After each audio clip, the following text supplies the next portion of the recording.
So this episode has been on my list for a few years now. As I got closer to recording, I was doing my research and I came across a YouTube video called Motherhood is Ghetto. And firstly, the title made me chuckle. Secondly, the comments on the video really intrigued me. And thirdly, it delved me deeper into the world of being child-free by choice, the child-free by choice movement, and people who are really vocal about not wanting kids for whatever reasons they have. People talk about, look, climate change, is there even going to be an earth for these kids? To the environmental impact, to the fact that we're living in a capitalist hellscape. There's folks who just want the freedom of being able to do whatever they want, right? There's also people talking about the fact that their parents traumatized them and they don't want to pass on generational pain. So many reasons. I want to contextualize this conversation, right? Because conversations about kids and about having kids don't just affect women. It's not just women who birth kids. And also, people can have kids through so many ways, right? Adoption, fostering, through kinship, through community. There are so many ways to be a parent, to be a mother, and it's not defined by someone's gender or their biological makeup. So that's really important to say because this conversation zooms in specifically on two women and their experiences navigating being child-free. These two women, let me tell you, they're hilarious, they're honest. I had so much fun in this episode. I also want to say that this can be sensitive for a lot of people because conceiving can be really hard on people, on their families. And I'm not a parent, okay? I'm not here to judge parents. I'm just a nosy girl who wants to know why people do what they do.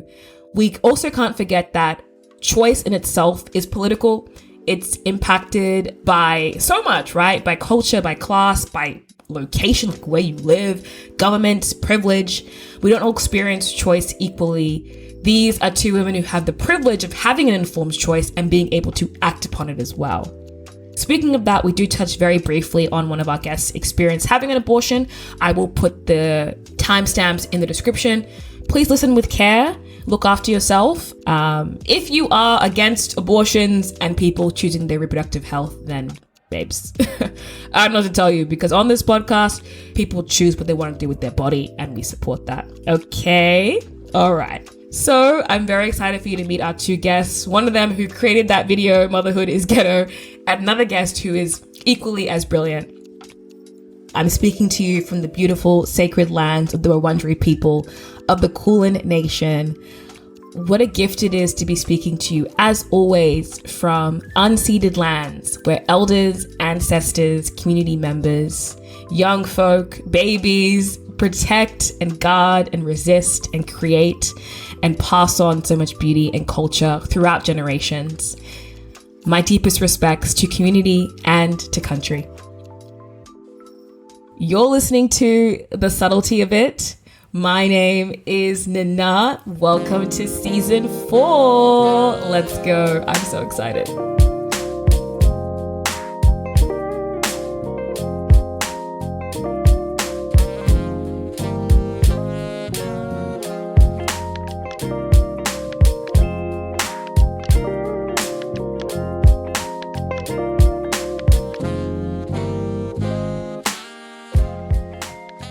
So my name is Safiyyah. I'm based in, I'll just say Atlanta, Georgia, girl.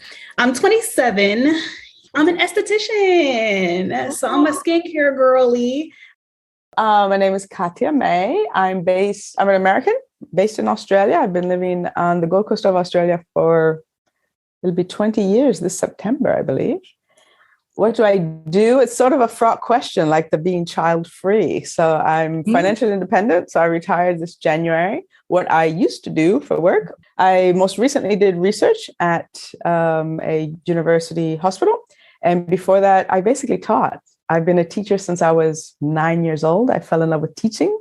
So I've taught in a variety, like universities, community colleges, you name it. I've been a teacher most of my profession. Oh, wait. Actually, in a previous life, I was a midwife, which is interesting. I delivered it was like 168 babies I've delivered, one set of twins in there, 2 water births. But so in a previous life, I was a midwife, which is interesting considering that.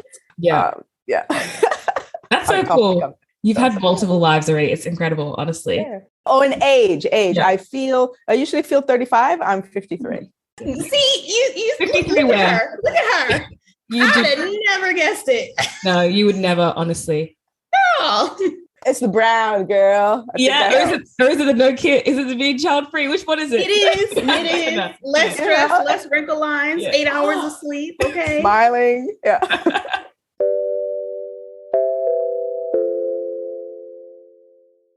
Can you take us back to when you first realized that you didn't want children?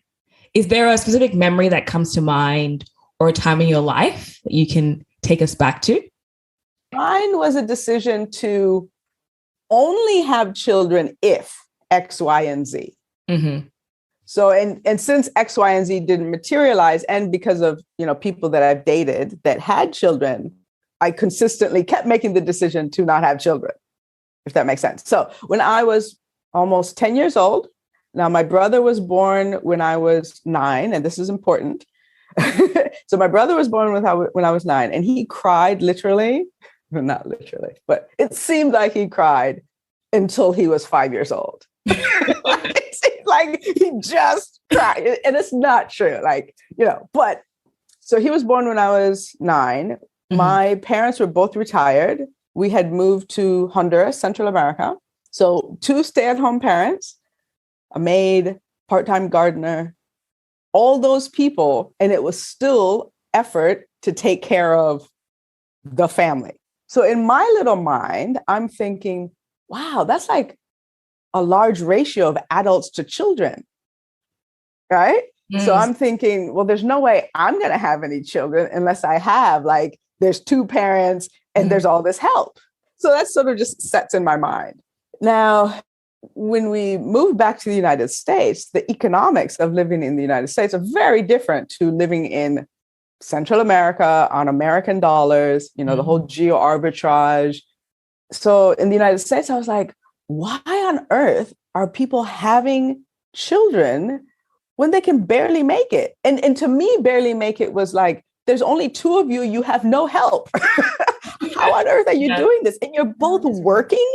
A lot of the situations weren't like, oh, one could afford to stay home easily, all the time. And I just thought that math does not make sense to me. So that was, So I was about 10 years old. And I decided the math has to look a certain way in order for me to say, yes, I will have children. 10 years old, you said? 10 years old. Yeah. So you were already doing maths like that? I was like, whoa. Well, and maybe perhaps in part because Honduras at the time was the second poorest country in the whole of the Americas. So from Canada all the way down to Brazil, Argentina, it was second in poverty, second to Haiti. Mm-hmm. How about you, Safiyyah? Is there a time that comes to you when you realized that you didn't want children? So let me just start with, I'm an only child.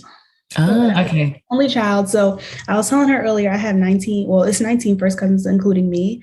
I'm the only one who's an only child. So in my hometown in Massachusetts, both my mom and my dad's side live there. So it's 19 on one side. And then I think it's 14 total on the other. So it felt like having siblings, right? And then when it was time to go home, I got to go home to my peace and quiet and solitude.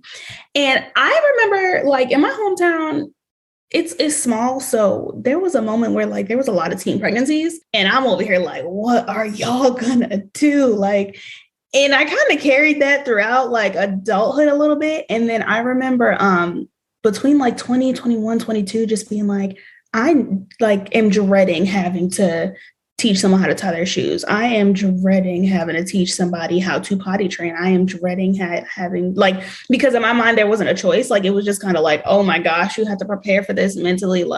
Oh, this is ridiculous. And then girl, end of 2018, not even the end, September 2018, I got pregnant. I didn't know I was pregnant. I got pregnant. I took a pregnancy test for what's that holiday, Halloween in the States. And okay, I took the test and then the next day I was bleeding. So I went to the ER. The ER told me I wasn't pregnant no more. I'm all right, we good. Cause I already called up Miss Parenthood. We was gonna go on about our day. I didn't have insurance. And that's really important. I didn't have insurance at the time. You know how it is in America. You ain't got no insurance, girl. You ain't got nothing. And so December comes around. I'm like, I still don't have a period. And then January comes around, and the guy I was dating at the time, he ended up going to jail. He was a real bad apple. And he went to jail. I ended up finding out that, he was cheating. And so I said, so I found an abortion clinic, and I was like, I need an ultrasound because I need to figure out if I have a hernia or if there's somebody up in there. Turns out there was somebody up in there. And I guess the reason why I didn't think I was pregnant is because I didn't have any morning sickness. And so I found out on a Monday I was pregnant. I was not pregnant anymore by that Saturday. And so that happened.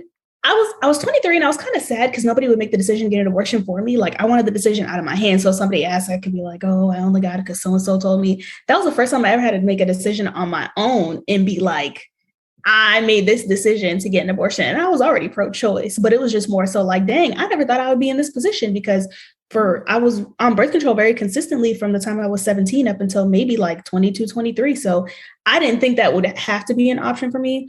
And so I kind of like coasted. I remember not having sex at all for like 6 months because I was like, no. And as time went on, that's when I started realizing, this is probably like summer of 2019. That's when I was realizing like, I don't have to have children, and I kind of don't think I want to. And then that's when I started doing my research and like really analyzing everything.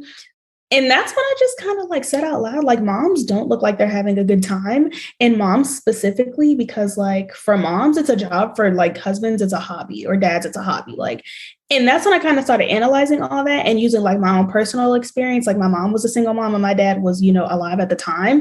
And it's just kind of like, I was kind of realizing like he was alive, but wasn't really active. We probably talked on the phone maybe once a week or once every 2 weeks, but he lived in Georgia and I lived in Massachusetts. And then just like analyzing other family member situation, and then analyzing friend situation and people who already had kids and stuff like that. And it was just kind of like, I'm probably not going to have a good time. And I said, well, you know what? The one thing I'm sure of is that I never want a baby to exit my body. And that was just based off of being pregnant before. Mm-hmm. And so I went to the doctor. I went on Reddit first, and I typed in Reddit child-free binder. And this girl, she created this whole like 26-page thing, and you just fill in the information for your state, and then you bring it to your GYN, and you're like, hey. And so I did it. I filled the whole thing out. I brought it to my GYN. I had never seen him. He was a brand new GYN. This is my first time going to him. We were about to do my exam, and I was like, well, I'm really here for something specific. He said, well, what are you here for? I said, I want you to remove my tubes. And I gave him the folder, and he approved it that day. So I've never had anybody, I've never heard of anybody, because I'm in a lot of child-free groups, and I've never heard about anybody getting approved that easily on the first ask by somebody they don't even know. And I think the reason why he did it is because he saw how serious I was. Like, I explained to him, I've been pregnant before, and I'm not going to do it again. If I get pregnant again, it's going to be the same outcome. Like, he understood that I was very serious about, like, I don't want anybody exiting my body. That's just not out of my favorite hole. I'm sorry. It's just not realistic.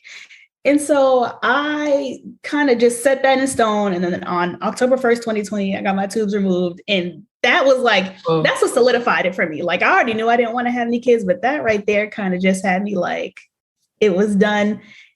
I handled it. I didn't have to worry about it anymore. And I've been literally, when I tell you the weight that has been lifted off my shoulders ever since, I've been living my best life ever since. Wow. Okay. We have to come back to the tubes and a lot of the good news we just dropped. Wow.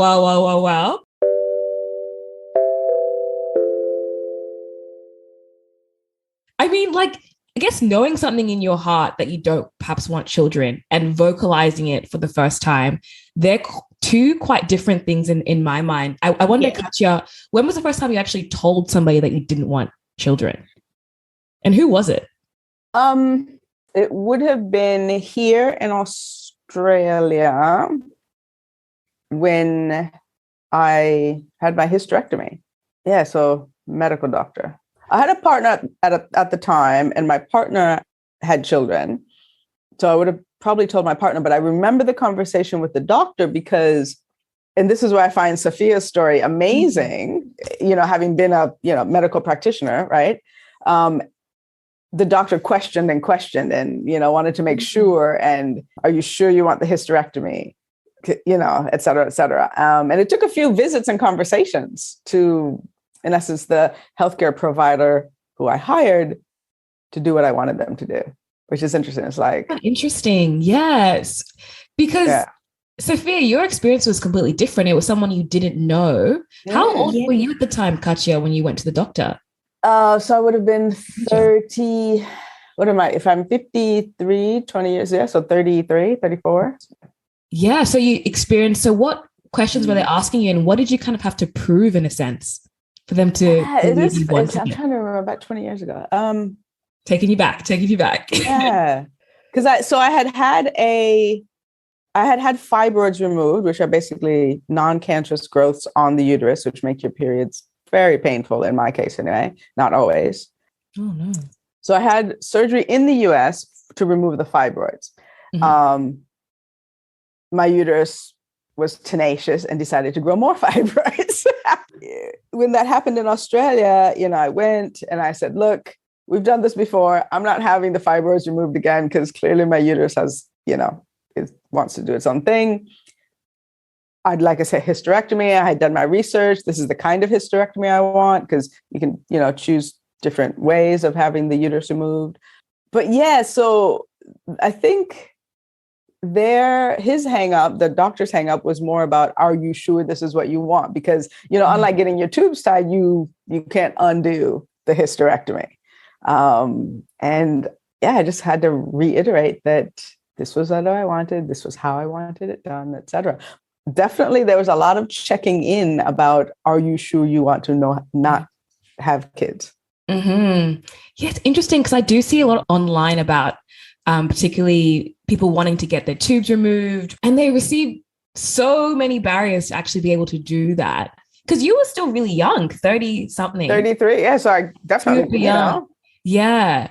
And Safiyyah, was any convincing when you went to get your tubes removed? You mentioned that he took you really seriously. What was it about what you were saying that made him believe you definitely didn't want children?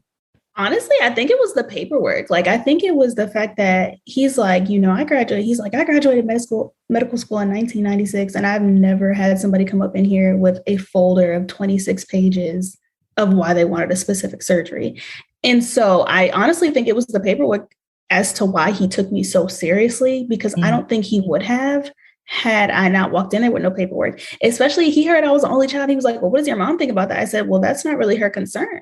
And I'm just kind of like, because at the end of the day, if my mom wants some grandkids, she needs to push another child out of there and then make that child give her some grandkids. And even then, I've done a lot of, especially like the older adults in my life, I've done a lot of explaining, like, that's not my responsibility to provide anybody with grandchildren. Like, if you want some grandchildren, go get some from the foster care or, whatever it might be, because in my opinion, the only reason to have a child is because you want to nurture and love somebody for the rest of your life.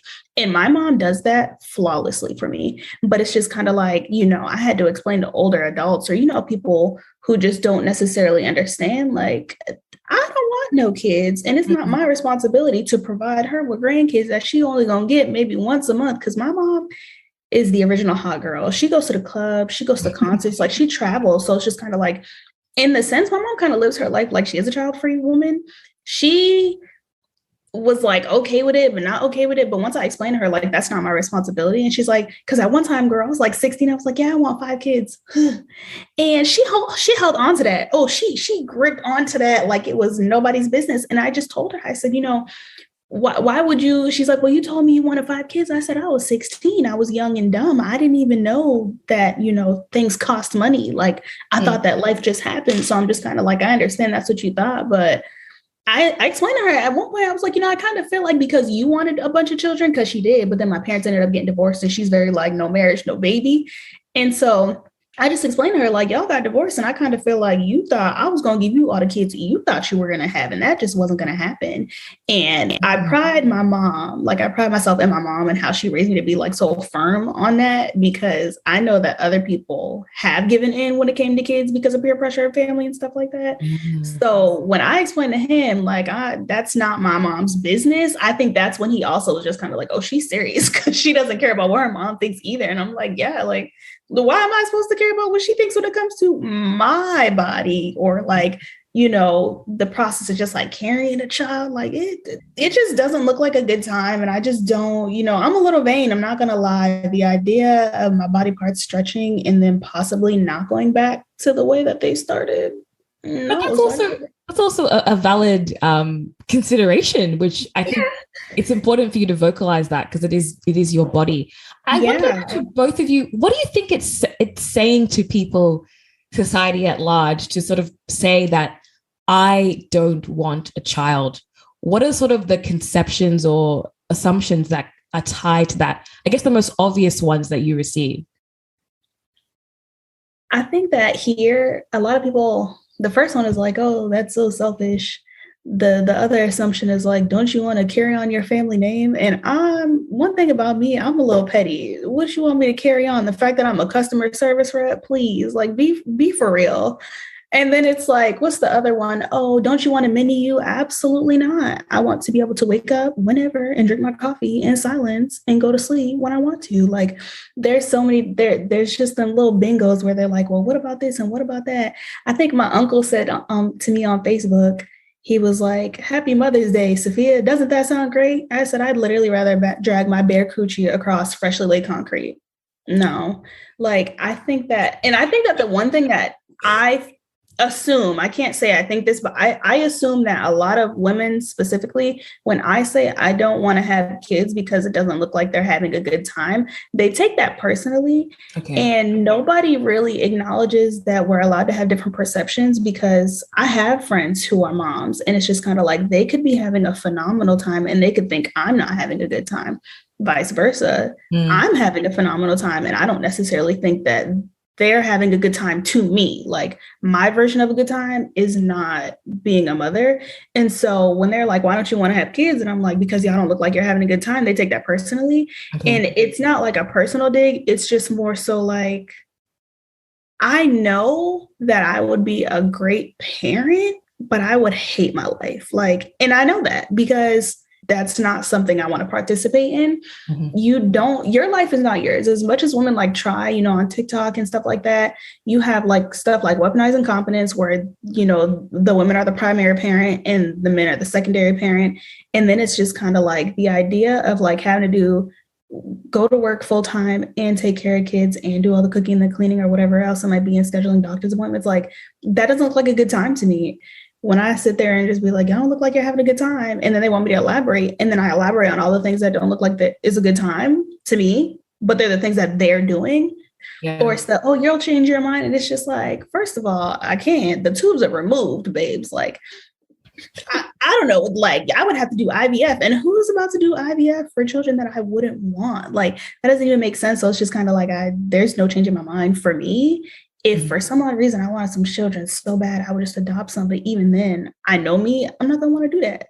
Like, I know me, I'm not going to want to do that because it's the responsibility for me. Like, the responsibility of being responsible for another human. No. And if you take that personally, that's your business.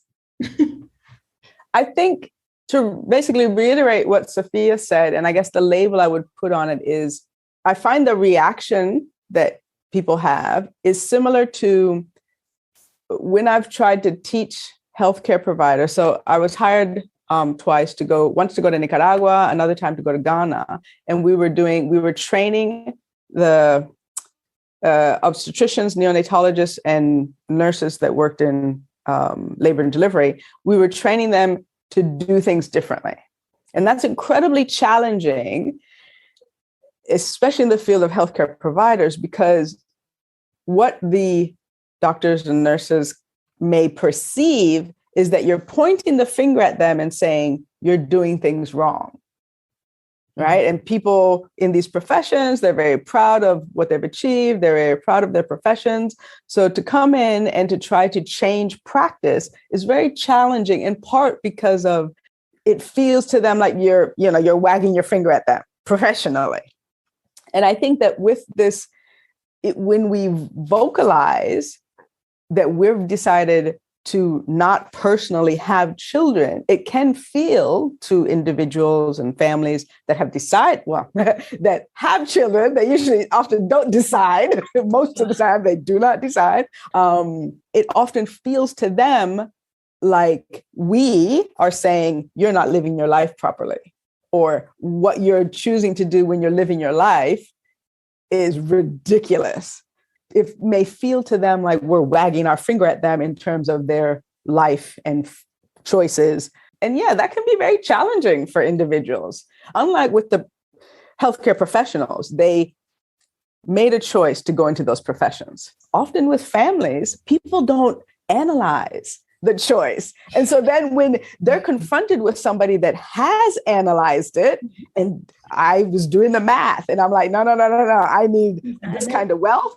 I need how many, staff members, whether it's full-time or, whatever, I've analyzed, and Safiyyah's like, I did a thesis paper on it. Yeah, Safiyyah did a PhD at this point. I haven't even finished reading all of Safiyyah's articles that she posted, right? And all the links in the YouTube video.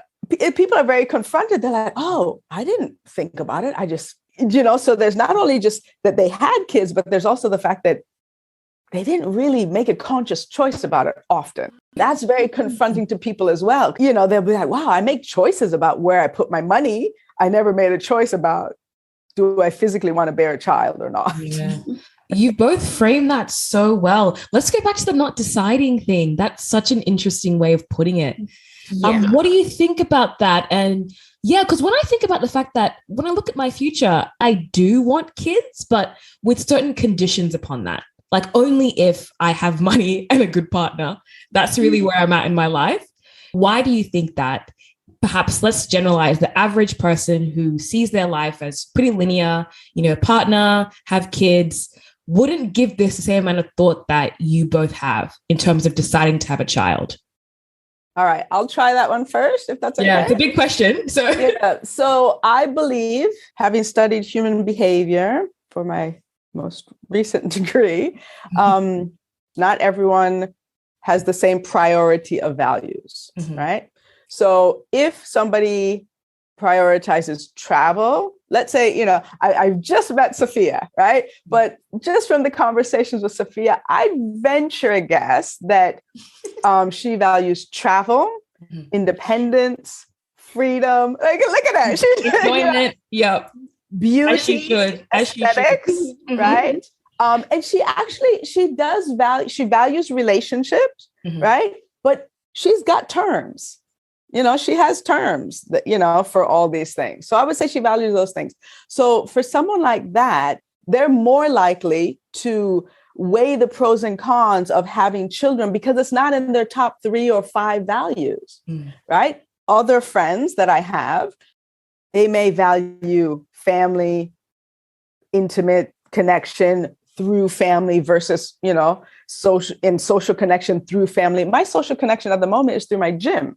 It used to be at work, but I retired. So I've noticed that it's changed. But somebody, that values family in all these different ways, they're less likely to weigh the pros and cons. It's where their values are. And values change throughout your lifetime. They're not always the same. In your 20s, your 30s, your 40s, they shift. Yeah, that's a helpful framing. Yeah, I wonder, Safiyyah, the people around you that have had children, have they expressed why they wanted children or have children? The method of birth control failed. Ooh. For them, that's really what it was. Like, they weren't having children on purpose. Like, one of them is my cousin. He just turned 28. They're about to get married, but they just happened to get pregnant last year on accident. Another one is my friend. She ended up getting pregnant a few years ago she got pregnant in 2018. She gave birth in 2018. And then another one of my friends, she got pregnant in June of last year and just had her baby in March. And then, same thing with another friend who just had her baby a month ago. Like, it wasn't planned. And because if I'm not mistaken, like 50% of pregnancies are not planned. Like, now what you do with that pregnancy moving forward, that's, your business. But I tell people all the time, the only people I've seen plan for a child are gay or lesbian couples, because they have to jump through so many hoops to adopt or to do IVF or whatever, or to do the surrogate, like whatever their method of, conceiving is. And I feel like that's the best examples that I've seen of parents. Obviously, there are really good heterosexual couples who are really great parents. And so I kind of feel like, yeah, there are values because, like you said, you have someone like myself who values freedom and sleep and just hanging out with the girls, because I do have a really good community of friends. And I tell them all the time, like, I see myself taking your kids for a week or 2 in the summer and giving y'all a break and, just giving the kids back. Like, that's the person I want to be. I want to be the disposable income auntie, because I don't know about rich, but definitely disposable income auntie. And so I really think it just has a lot to do with the fact that, like, people think that because they can, they should.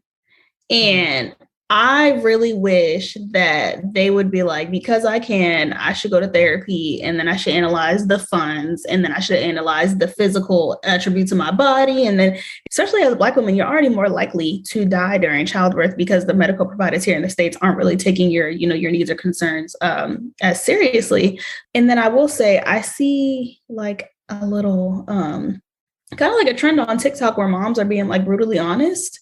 And the one thing I say every time, I'm like, I'm about to start saying, I know y'all tired of hearing it, but I just want to say, this is why I got my tubes removed, because it's just like, they're talking about all the things that were like hidden, or, they swept over, or they didn't want other people to know that they're going through that. I think it was a collective of women specifically who were like, well, they're not talking about it, so they must not be going through it. When in reality, a lot of them are going through it. And so it's just kind of like, now that they're starting the conversation, I'm seeing more and more people in them TikTok comments like, maybe not. And I'm just like, I'm not telling people not to have kids. I just want them to look into it and figure out, like, why do you really want kids? Like, if you do have them kids, is it for your own selfish reasons? We all seen, some type of sitcom where it's like, son, this is your dream to go to this college. And they're like, no, Dad, it's your dream. It's just kind of like, it happens in real life. So it's just like, are y'all really having kids because you genuinely just want to care for somebody forever? Or are you having kids because it's just like, well, I might as well. Like, a lot of people are might as well, and they don't want to admit it, but a lot of people are might as well. And so it's just like, that's your business. We might as well, but I'm not about to might as well with you. So I love the fact that, Safiyyah brings up, in essence, sort of that invisibility of the challenges of parenting. Life isn't always hunky-dory or, insta-perfect. And that's good, because people realize, oh, yeah, there's an ebb and flow to life. It's quite normal. It's much more useful to talk about the challenges than to try to just pretend that your life is insta-perfect, either on social media or in your conversations with other individuals. And then the other thing is, I do feel like there's quite a bit of this sort of social pressure from people that have had children, especially when they're, kind of younger, to like, oh, why don't you have a kid as well? And back when I was a midwife, I honestly used to tell women that it seemed to me sort of like, women that had, had children realized the, pros and cons, the challenges and, the benefits to having children. And they wanted people to join them in that. I would say it. I'd be a bit more, sort of mean, perhaps, about it. I'd be like, they're in a really challenging situation, and they want you to join them in their pain. So, I was saying that in a bit of a mean way, because I was trying to impress upon these people to look at, it's not easy. It's not all cuddles and kisses from your lovely, well-behaved 2-year-old. Mm-hmm.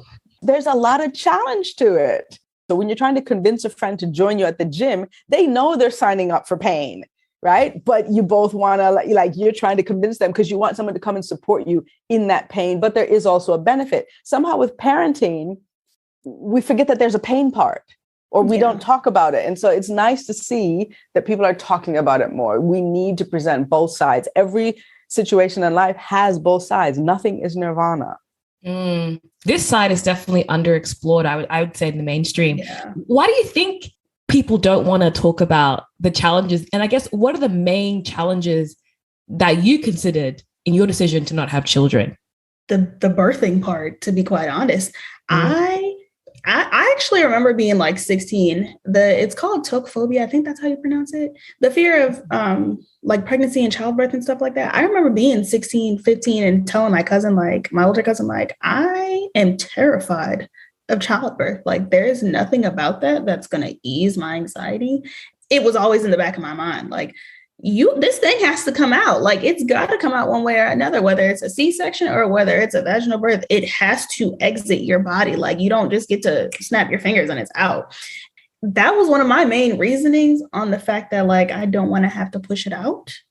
And also, like, the friends that have had kids more recently, like, that wasn't like a super easy job for them. It was kind of traumatizing in a way. And so it's just kind of like, it resonated in the fact that, like, okay, yeah, Safiyyah, you actually did, like, make a really solid choice for yourself, because they don't talk about pregnancy enough. And just more recently, maybe like in the past 2 years, I've seen more people talk about it. There was like a thread on Twitter, and this woman was like, what's something that happened to you during pregnancy that like you didn't know what happened? And people are talking about how their teeth were falling out because the child had used so much calcium in their body that their teeth were like the first to go. There's one woman on TikTok specifically, who, like, she tells people her story, like she has dentures because her pregnancy took her teeth. I actually had one wax client. She has a set of twins. They're 16 now. And she said to this day, she's still learning her body post like pregnancy. And I can't imagine being in the same body and knowing how to work it. And then the hormones of pregnancy flipped everything 180. And now I have to learn it all over again. Like it was pregnancy for sure for me. Like pregnancy and childbirth, that really kind of sealed the deal. And then postpartum, girl, I can't. So yeah, it was very much so pregnancy specifically for me. Pregnancy, childbirth, and postpartum. All three of those are kind of just like the three things I feel like they don't talk about. We got the medical professional. You obviously work in the medical profession. Was that a primary consideration, or were there other challenges that sort of came to your mind? Yeah, for me, it wasn't so much the physical challenges. I grew, like as a child in Honduras, I saw, many of our pets have animals, go through pregnancy and have animals. And that's part of the reason I got interested in going into delivering babies. When I was deciding my career, I was like, oh, do I want to deliver human babies or animal babies? And I would have been happy to go either way, but I went with the humans. So, and that was fine. And even after, having assisted about 160 some women deliver their babies, I probably would have gone for all the pain meds and epidurals in the world, but, naughty midwife. I can hear all my midwifery friends, pointing their fingers at me. But anyway, I know that my pain threshold is low, but it wasn't the pain so much. For me, honestly, it was ever since I was a young child, the vocation and financial implications. So to this day, I still would not choose to personally become 100% responsible for a child unless I had more money. I now have freedom, in terms of time. So I've got that. But unless I had more money and more support, I still would not become 100% responsible for a child. So for me, it was that. I wonder from the outside, thinking about the financial aspect, obviously having a child is tremendously expensive and is a lifelong commitment. Katya, when you became financially independent, semi-retired and all of that, did you ever sense like an increased pressure to now have children because everything else in your life is so well set up? Like I can sense that somebody who's younger, who, is paycheck to paycheck, struggling or, figuring themselves out or studying, to some people that could just make a lot of sense. Oh, you wouldn't have a child. Of course not. Like this person's still figuring it out. Now that you've quote unquote figured it out, was there any sort of indications that you should now have your own children? Not from other people, but for myself, I've actually thought about it. I thought, I could adopt a couple 10-year-olds now, skip all the younger bit. They could actually talk, engage with you. Yeah, I could see that, COVID definitely has changed that because I would normally have been traveling. Yeah, that's been delayed. But I have, other children in my life. I was a teacher for most of my life. So all those students that I've taught, I'm still in contact with them. I get to enjoy their achievements, etc. My ex has children. I get to be in their life. So I Safiyyah has, so many nieces and nephews, right? So you get to enjoy being an auntie or, like I'm an auntie to friends that have children. There may not even be blood related or, marriage related. But so I have children in my life. So I haven't felt the need to be 100% responsible for any myself. The ability to form your own family makes it so that you get to tick off those boxes that individuals that choose to have children, you get to have the cuddles, you get to participate and teach them something. You get to, you spend some time with them if you want, and then you get to, hand them back when you're done. Yeah, you can be someone's parent without having birthed them. And I think about also looking at the models of families beyond like the West, for example, and thinking about how much communities and like raise children together. And there's a lot of like collectiveness, which I find is really conducive to somebody not being your biological parent, but raising you and loving you in the same way. The lack of, see, a lot less of those intergenerational family units. We don't tend to live with grandparents or great aunts or, so we don't experience being raised by other individuals than our, two parents. So that makes it different. And it makes it a lot harder then, because as Safiyyah's pointed out, so many of the ideas of family in the USA are two parents and two kids and a dog or a cat. I mean, there aren't aunties living in the same house or uncles or grandparents to help as much. And that makes it just much more expensive and just stressful. But also, I tell people all the time, like, whenever my mom wants to live with me, she can just live with me because I'm not having any children. And when there's nothing wrong with putting your parents in a nursing home, I used to work in a nursing home. But the one thing that I took from working in the nursing home is their kids are only coming to see them twice a year. And it's just kind of like, not because, they're just not important, but more so because they have had children of their own that they kind of have to be responsible for, to where it's just kind of like they don't necessarily have all the free time in the world to cater to their mom and so on and so forth, other parents, I should say, versus someone like me, because I know I'm not having children. In the back of my mind, I'm like, Mom, you're coming to live with me whether you like it or not, girl. Like, I told her you got to 75 to turn up, and then you're coming to live with me. And so it's 70, depending on what the world looks like. But I've like acknowledged that the only reason why I can make that conscious decision and know for a fact that that's what it's going to be is because I'm not going to have children. Because I know if I were to have children, I wouldn't really have the time or the finances, because I know I'm going to be in a nursing home if we as humans make it that far, because, global warming. But I'm like, I already know I'm going to have my disposable income. I'm going to be in my nursing home. I'm going to have my real good looking home health aid, and we just going to ride this out. But I think that's because America is very individualistic. Like, so there's a lot of individualism here. We cannot get it together.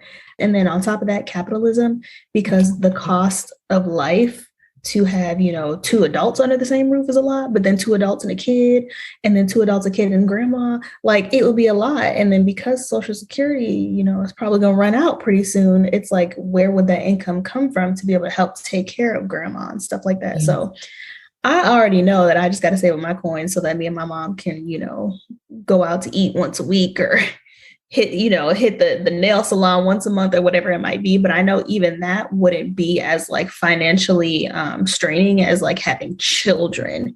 Children, they're like $300,000, from the age of 0 to 18. And that's just for needs. Like, that's not if they want to be in soccer. That's not if they want to go to prom. That's not like all the other additional stuff. If they want to go to the movies on the weekend with their friends, or if they want to go shopping, like, that's not all the extra stuff. That's just like, formula, clothes on your back, food in your mouth, like roof over your head. Like, I can't get on board with doing that when I could just like take care of my mom. Put it this way, I don't want to say I know she doesn't have to, but like she kind of does, because I didn't ask to be here. I have no say. I was in the embryo, so I don't really have an option, or I didn't have an option. Yeah.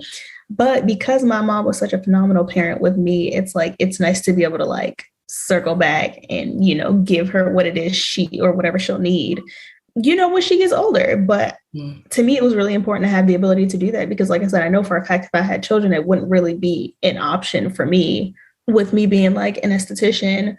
Even now, because I know I don't I know I'm not having kids, it is so much easier for me to just like be an esthetician and not feel like I have to make 6 figures. Like, and I'm not hell-bent on making all the money in the world anyway, but it's so refreshing to know that like I could just make $5,000 a month after taxes, and I'm great. I'm good. I'm where I need to be. The car note is paid. The rent is paid. I got snacks.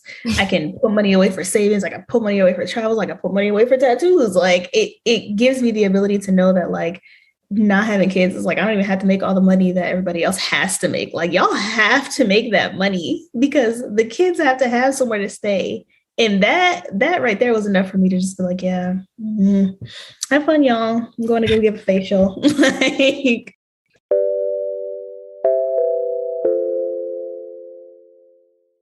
I wanted to ask about relationships. I know that, Katya, you have children in your life already. Yeah, I wonder when you decided that you didn't want to have children, did that impact your dating? Was it difficult to find a partnership with someone else who also didn't want children? Let's see. Or any more children of their own? No, it didn't. Okay. That's good. It didn't. I think I tended to hang around in academic circles. Mm-hmm. And I think in academic circles, or perhaps the people that I hung around, there were quite a few people that weren't choosing to have children or choosing to delay children. Mm-hmm. And I think this points to one of the things Safiyyah mentioned at the beginning of her video about it can be an achievement having children. Yes. So if you have other things on your list of goals, which means you prioritize other things, right? Again, back to my point about values, right? So if you have, you're working on your master's degree. So my first long-term relationship, Jackie, we met in the United States. I was doing my bachelor's. Jackie was doing a master's degree. So we had goals that we're working on. And the people that I hung around with at the time, it was just an assumption that you do a master's and a PhD. So, so we had these goals that we're working towards. And so that it makes sense that then having children is not, it doesn't necessarily it's not in your top 5 necessarily. Mm-hmm. So for me, it was not so much an issue. My second long-term relationship was with Chris, and Chris already had children. Okay. So me not wanting to have children probably kind of made life easier. Okay, that's interesting. I think that achievement point is huge. Massive. It's a huge point. It's really a big. I wonder if you weren't achieving so much academically. You obviously have done masters and PhD and all this amazing research, and those were your priorities. If you might have looked towards having a child as something that you wanted to do on your checklist. I don't know. What do you think about that? Yeah, I may have. I mean, I did consider it, a couple of times before having the hysterectomy, but clearly not very serious. So yeah, I also wonder, in terms of the not wanting children, because I think Safiyyah pointed a lot to heteronormativity. Is there less pressure in your experiences partnering women, or more? I wonder. It's interesting because with my first long term, so Jackie, we actually would have these daydreams of adopting 2 kids or somehow having 2 kids, a boy and a girl. We even had names for them. So we fell into this sort of the usual partner daydream about what your relationship or, in social circle, family circle looks like going forward. We never decided to really do much. We were together long enough that we could have quite, almost 10 years. So. But clearly, yeah. So we did consider it, even though we weren't, a heterosexual couple. And I mean, we were in Madison, Wisconsin, gay capital of the world. So if you wanted examples of families getting and having children that aren't straight families, there are so many. It's not like we were in rural Georgia where there may be less examples. No, that's so interesting. What about you, Safiyyah? How has your dating been impacted by having your tubes removed? So that's very blunt, but I don't date on purpose, if that makes sense. So I did not have my first boyfriend until I was 22. And I tell people all the time, I did it because I could and not because I wanted to. I was just kind of I want to see what this is like. And obviously at 22, that was, before I had gotten even known I didn't want to have kids, or was kind of firm on not wanting to have kids, I should say. But my boyfriend now, we've been together for almost a year. And I'm very if you would ever wanted to break up with me because you want some kids, that's your right. I can't be mad at that. And my boyfriend's a really great person. So it's just kind of if that's what you want to do, that's what you want to do. I'm not gonna be mad about that. I find that in my personal opinion, I don't like to be bothered. So when the first thing I try to shoot out is tubes removed, can't have kids. How you feel about that? And they're like, oh, well, you'll change your mind. Can't change my mind. They're gone. And it removed men immediately, which was it's my favorite thing to shout when I'm single. don't come over here. It don't work the way that everybody else works because, this is another conversation for another day, but I really be feeling like men try to gain access to women and like kind of try to stop them from being great by giving them a baby. And unfortunately, sorry, but I just kind of like, whatever you want to do with your body, that's your choice. If you want to have a baby, have a baby. But I feel like when it comes to like stopping the things that you could achieve in your life, or when it comes to just like keeping you from being as great or doing whatever, like you could literally just want to go and be a van life person and just, do a year of van life. And obviously that would be hard with a newborn. So it's just kind of like, I feel like sometimes men use babies to kind of keep women from advancing in whatever it is they're trying to advance. And so I don't think it's like stopped any of my dating things because if you want a baby, you're probably not for me realistically. And there was one guy that, I casually dated for like maybe like a month or two. And, he would think about all the time, like, oh, I think about like, having a kid and stuff like that. And I'm like, I don't know what to tell you. No baby. Like, so for me, it's been positive because it's like, men I don't want repellent, if that makes sense. Yeah, I guess it's safe from being attached to a man. Yeah, like it saves me from having to worry about being somewhere I don't want to be or being stuck somewhere. How do you think this would differ between men who, because again, when I was looking online, I didn't see most of the child-free discussions were white women. And then secondly, I saw a few men here and there, but I think that the gendered expectations around pregnancy and motherhood are completely different for men and for women. I wonder, Katya, could you speak to that in your experiences in maybe academic circles?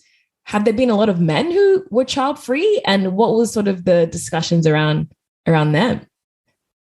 Gosh, I don't know that I've had any discussions with men that made the decision to not want to have children. Have you, Safiyyah? I don't think I know any men that don't want to have children. I actually have Really? a lot. Why do you have any men who don't want children? That's so interesting. Because I think that they just have a lot more luxury with parenthood than like women do. Like I said, most of the time the women are the primary parent, they're the parent that the kids will go to when they need stuff, or they're the parent that like does really everything under the sun. But I literally don't know any men who are like, it's a no for me. Like the only men I've seen are the men in the child-free groups I'm in, but like, I don't know them personally. It's just like, I've seen them and I definitely feel like it's more women than men in most of those groups. One of my friends who has a baby, her boyfriend, very active. And she says like, she does not like how he gets so much praise because he's just doing his job. He's doing what a dad is supposed to do. But because it's not seen, and I'll just say the Black community, because that's the only community I'm familiar with, because it's not seen in the Black community for the dad to be like, there's not a primary or secondary, they're like very equal. And that's not seen. So like he gets so much praise for actually like showing being up. a dad. Yeah. Like doing his dad job. So it's just kind of like most men are uncles. And that's why I'm just kind of like, if I could be an uncle dad, I'd be an uncle dad. But well, you kind of are. Like you have all your nieces and nephews. Yeah. Like, but that's why I call myself in that auntie way.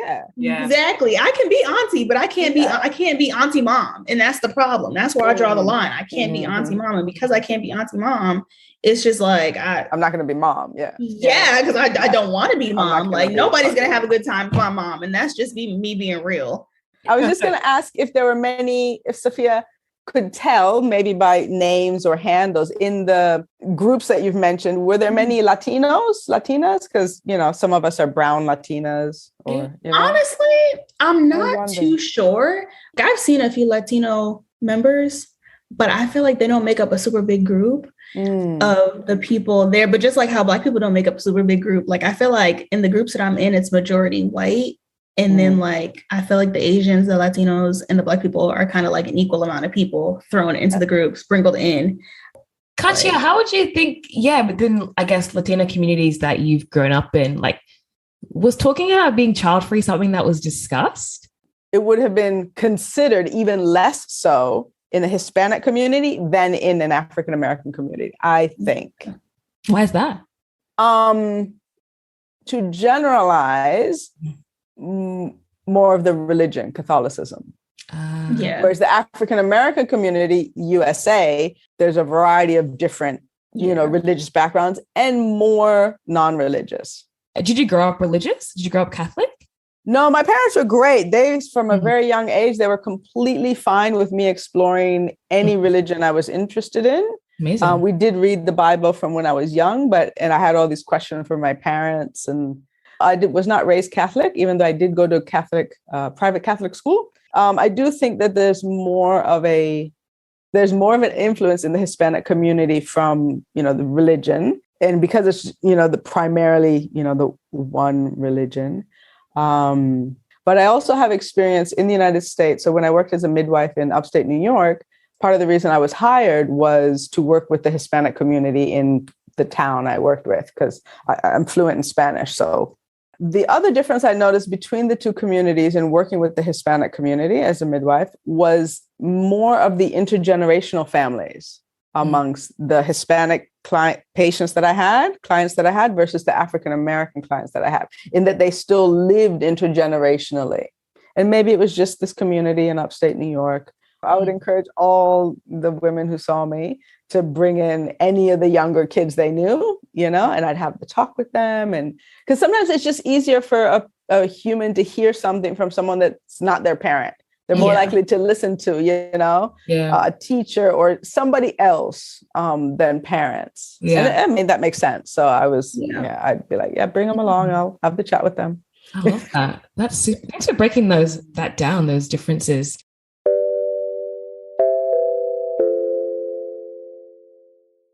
Actually was a lot of animosity and anger in some of the posts and articles I was reading about people being child-free, in the sense that they'd kind of opted out of something that's like normal, natural, and necessary, essentially.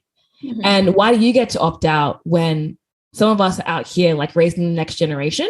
That was kind of a sense of some people. That was only some people. Yeah. So related to the why do you get to opt out when we're doing something that contributes to society, and you hear, some individuals saying, oh, the birth rate is, we're not having, as a society, as a country, the United States is not having enough children to, replace the birth rate. Our population pyramid is going to start to crumble, et cetera, et cetera.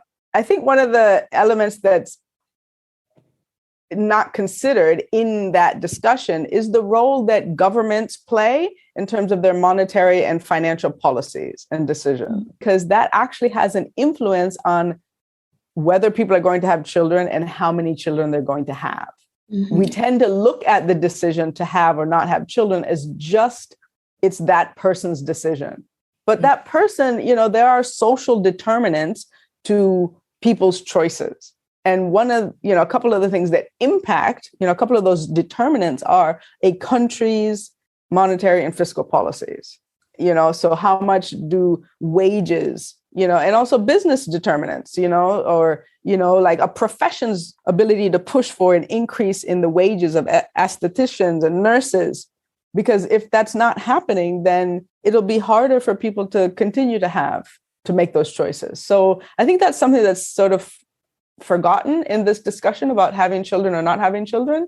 It feels like an individual decision, and we may, wag our fingers at other people. I'm having kids and contributing to the next generation, and you're not pulling your weight. And it's like, well, yeah, it's not just me. Like, let's look at what are the governments doing as well? Yeah. Oh, thank you for that. That structural point is vital, and that's what you've both been talking about throughout this conversation. I love to hear two fulfilled. I think you both seem really fulfilled and happy. That's often the narrative, is that you won't be fulfilled, that you're having like an empty life, not wanting children. God, I hate that one. First of all, I love me some cats. Let me tell you something. So, the idea that, you're going to be this lonely cat lady, like, why do y'all think that is like such a dig, or like that's such a negative thing? Like, because like I said, I love cats. Okay. I follow so many cat accounts. I have already built me a really good village. If I stopped making friends right now, I'd literally be solid, like set. I wouldn't be missing a thing. But then on top of that, because it always comes from men. I really actually hear that one from women. It always comes from men. And it's just like, if you actually read a book or two or an article or three, you'd realize that men are the least happiest when they're the ones who aren't partnered and don't have kids. So it's just kind of like you're really projecting, because with you projecting, it's just kind of you're talking about yourself, because single childless women are the happiest demographic. Like they're and men with children and a wife, they're the happiest demographic for men. So it's just kind of like I never understood that, like, oh, you're gonna die, cat lady. Okay. All right. Like, is that all you got? Like, that's it. Like, it's the same argument over and over again. And it always just comes down to they're the ones projecting. Like, you've been killing me this whole. I've been trying not to laugh too much. I've been like, get a grip. It's funny. Yeah, I appreciate both of your honesty. Is there any final words that you think those who are struggling with being child-free could hear, or anything to leave it off with that we haven't perhaps? I think that the best thing you could do is find a hobby. I think it's really important to like find your inner child or your inner teenager. Like I'm kind of finding my inner teenager, and I'm wearing the all black and I'm getting all the piercings again. And, just whatever like teenage me thought would be like so cool. That's just really what I'm trying to embody right now. And it's actually awesome. I feel so cute all the time. But I think it's really important to like find whatever your inner child like and like get back into that. I was like a dancer from like 3 to 17. And the urge for me to dance right now, 10 years later, is so strong. Like I'm going to find me a dance class.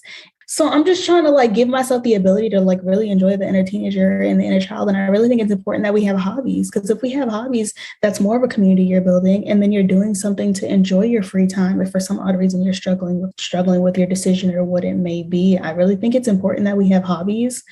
You don't have to engulf yourself in it, but just go and enjoy yourself. I think that's really important. That's great. Great final words. What about you? All right. So I guess my final words might be a meditation individuals can consider doing. So again, for me, it's, sort of social determinants or political determinants. So when we look at the evolution of civilization, evolution of, humans evolve, families evolve. Has your thinking about what you want in a family, what you consider a family, has that evolved? What do you want that to be for yourself? Do you agree that it should be what your grandparents, or your friends say? Or do you want it, what do you want it to look like? So just a meditation on. Yeah. Yes. Thank you both so much. You've just brought so much brilliance. And I've just been laughing the whole morning and like quietly snapping. And I really appreciate both of you sharing. Thank you so much. Thanks for having me, Nana. This is so much fun. I've always wanted to be on a podcast talking about not having a damn kid. And that is the end of the episode. Thank you so much for listening. And thank you so much again to Safiyyah and Katya for bringing so much vibrancy. I loved their energy, their honesty, their brilliance. It was such a pleasure. And I hope that you also enjoyed. If you're new to the podcast, welcome. If you're an oldie, if you're an OG, thanks for coming back and for rocking with me through my prolonged hiatus. Let me tell you, life is lifing, and I hope that you're holding up okay and that you're looking forward to the season that we have in store. This has been The Subtlety of It. My name is Nana. You can keep up with the season. I'm also going to be sharing some video content over on @TheSubtletyOfIt on Instagram.